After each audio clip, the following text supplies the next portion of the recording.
السلام علیکم محترم ناظرین، موسم کی تازہ ترین اپڈیٹ کے ساتھ حاضر ہوں۔ محترم ناظرین، موسم کی تازہ ترین اپڈیٹ بغیر کسی جھوٹ کے، بغیر سنسنی کے مستند تازہ ترین روزانہ حاصل کرنے کے لیے گزارش ہے کہ میرے اس چینل کو ضرور سبسکرائب کریں۔ محترم ناظرین، آج رات ملک کے بیشتر علاقوں میں موسم خشک رہے گا، جبکہ وسطی جنوبی علاقوں میں گرم رہنے کے علاوہ گرد آلود ہوائیں اور جھکڑ چلنے کا امکان ہے۔ تاہم آج رات کے اوقات میں ملک کے مغربی بالائی علاقوں میں مطلع جزوی ابر آلود رہے گا۔ محترم ناظرین، تمام شعبوں کی تفصیل کے ساتھ تازہ ترین موسمی صورتحال جاننے کے لیے میرے چینل کو ضرور سبسکرائب کریں۔ تو سب سے پہلے آغاز کرتے ہیں صوبہ پنجاب کا۔ محترم ناظرین، آج رات صوبہ کے بیشتر اضلاع میں موسم خشک رہنے کا امکان ہے۔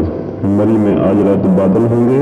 بہاولپور، ڈیرہ غازی خان، ملتان، چکوال، فیصل آباد، سرگودا، لاہور، اٹک، راولپنڈی، جہلم، ساہیوال، ان تمام اضلاع میں آج رات موسم بالکل خشک رہے گا۔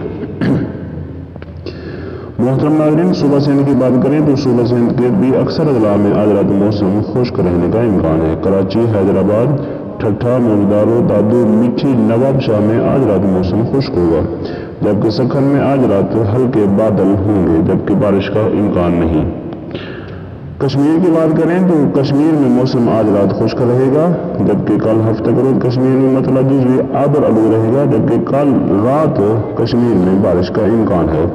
راولاکوٹ، مظفر آباد، گڑھی دوپٹہ، جموں، سری نگر، لیہ، ان تمام اضلاع میں بارش کا امکان ہے۔ محترم ناظرین، اگر گلگت بلتستان کی بات کریں تو گلگت بلتستان میں آج موسم خشک تھا، جبکہ آج رات بارش کا امکان ہے۔ گلگت، استور، ہنسا، ان تمام اضلاع میں آج رات اور اگلے 2 دن وقفے سے بارش ہوتی رہے گی۔ محترم ناظرین، اگر صوبہ بلوچستان کی بات کریں تو صوبہ بلوچستان میں آج رات کوئٹہ، پشین، قلعہ سیف اللہ، قلعہ عبداللہ، مستونگ، قلات، نوشکی اور خاران میں گرج چمک، آندھی اور تیز ہواؤں کے ساتھ بارش کا امکان ہے۔ محترم ناظرین، اسلام آباد کی بات کریں تو اسلام آباد میں اگلے 2 دن تک موسم بالکل خشک ہوگا۔ پیر والے دن اسلام آباد میں بھی بارش کا امکان ہے۔ محترم ناظرین، یہ تھی تازہ ترین موسم کی اپڈیٹ۔ موسم کی تازہ ترین اپڈیٹ روزانہ حاصل کرنے کے لیے گزارش ہے کہ میرے چینل کو ضرور سبسکرائب